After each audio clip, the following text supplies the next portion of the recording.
កងទ័ពសហរដ្ឋអាមេរិកបាននិយាយថាខ្លួនបានស្ទាក់ចាំមីស៊ីលបាល់លីស្ទិកដែលបាញ់ដោយអ៊ីរ៉ង់នៅទូទាំងតំបន់មជ្ឈិមបូព៌ានៅក្នុងសេចក្តីថ្លែងការណ៍មួយលើបណ្ដាញសង្គមអេកាលពីថ្ងៃពុធបញ្ជាការរដ្ឋាភិបាលកណ្ដាលរបស់សហរដ្ឋអាមេរិកបាននិយាយថាកងឆ្មាំបដិវត្តអ៊ីស្លាមអ៊ីរ៉ង់បានបាញ់បង្ហោះមីស៊ីលបាល់លីស្ទិកជាច្រើនគ្រាប់ក្នុងការប៉ុនប៉ងវាយប្រហារដោយមិនឲ្យដឹងខ្លួនលើកងកម្លាំងអាមេរិកដែលឈរជើងនៅមជ្ឈិមបូព៌ាសេចក្តីថ្លែងការណ៍បានបន្ថែមថាមីស៊ីលទាំងអស់ត្រូវបានស្ទាក់ចាំហើយកងកម្លាំងអាមេរិកនៅតែបន្តការប្រុងប្រយ័ត្ននិងស្ថិតក្នុងស្ថានភាពត្រៀមខ្លួនខ្ពស់យោងតាមទីភ្នាក់ងារសារព័ត៌មានសូដានីបានឲ្យដឹងថាមានការស្ទាក់ចាំមីស៊ីលចំនួន5គ្រាប់ត្រូវបានរាយការណ៍នៅលើដែនអាកាសនៃប្រទេសសូដានីចំណែកខាងកងឆ្មាំបដិវត្ត IRGC បាននិយាយថាកងទ័ពអាកាសរបស់ខ្លួនបានកំណត់គោលដៅលើមូលដ្ឋានទ័ពអាកាសនៅមជ្ឈមណ្ឌលបញ្ជាការកណ្ដាលរបស់សហរដ្ឋអាមេរិកនៅក្នុងប្រទេសសូដានីដោយប្រើមីស៊ីលបាល់លីស្ទិកជាច្រើនគ្រាប់ IRGC បាននិយាយនៅក្នុងសេចក្តីថ្លែងការណ៍ដែលផ្សាយដោយទូរទស្សន៍ IRIB របស់អ៊ីរ៉ង់ថាដរាបណាការគំរាមកំហែងប្រឆាំងនឹងសាធារណរដ្ឋអ៊ីស្លាមអ៊ីរ៉ង់នៅតែបន្តហើយសកម្មភាពខុសច្បាប់និងអាក្រក់ដោយកងកម្លាំងអាមេរិកប្រឆាំងនឹងផលប្រយោជន៍របស់យើងនៅតែបន្ត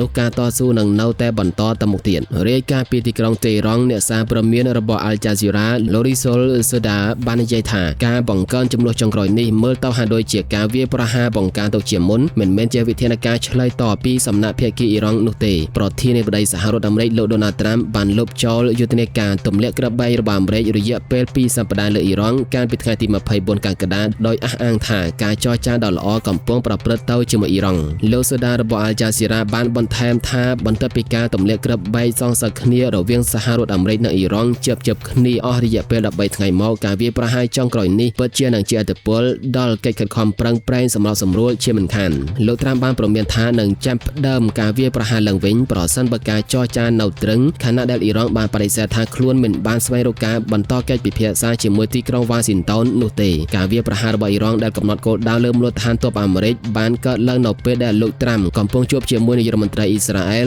លោក Benjamin Netanyahu នៅវិមានឯកជនដែលជាបុគ្គលតែងតែជំរុញឲ្យមានសង្គ្រាមលើអ៊ីរ៉ង់លោក Alan Weisser របស់ Al Jazeera រាយការណ៍ពីទីក្រុងវ៉ាស៊ីនតោនថានេះគឺជាការផ្ញើសាររបស់អ៊ីរ៉ង់ទៅកាន់លោកត្រាំថាអ៊ីរ៉ង់ចាំបាច់ត្រូវតែមានវត្តមាននៅក្នុងរាល់ការពិភាក្សាទាំងអស់លោកបានបន្តថាមានសេចក្តីរាយការណ៍នៅក្នុងប្រទេសអ៊ីស្រាអែលថាលោក Netanyahu មានបំណងយ៉ាងខ្លាំងក្នុងការលើកឡើងនៅសំណួរអំពីភ្នំ Piccax ភាគីអ៊ីស្រាអែលបាននិយាយថាមានការងារសាងសង់កំពុងដំណើរការនៅទីនោះហើយពួកគេជឿថាអ៊ីរ៉ង់កំពុងរៀបចំបង្កើតមូលដ្ឋាននុយក្លេអ៊ែរមួយផ្សេងទៀតលោក Jason Campbell អ្នកជំនាញជាន់ខ្ពស់នៅវិទ្យាស្ថានមជ្ឈិមបូព៌ាបានប្រាប់ Al Jazeera ថាទីក្រុងតេរ៉ង់កំពុងព្យាយាមដណ្ដើមយកការផ្ដួចផ្ដើមនិងសន្ទុះមកវិញតាមរយៈការវាយប្រហារចុងក្រោយទាំងនេះលោកបានបន្ថែមថាអ៊ីរ៉ង់បានសម្ដែងការសង្ស័យថាសហរដ្ឋអាមេរិកបានប្រើប្រាស់ការផ្អាកវាយប្រហារទាំងនេះដើម្បីត្រៀមខ្លួនសម្រាប់ដំណាក់កាលនៃអំពើហិង្សាមួយទៀតដូច្នេះទីក្រុងតេរ៉ង់ទំនងជាគិតថាអាមេរិកកំពុងធ្វើបែបនោះមែន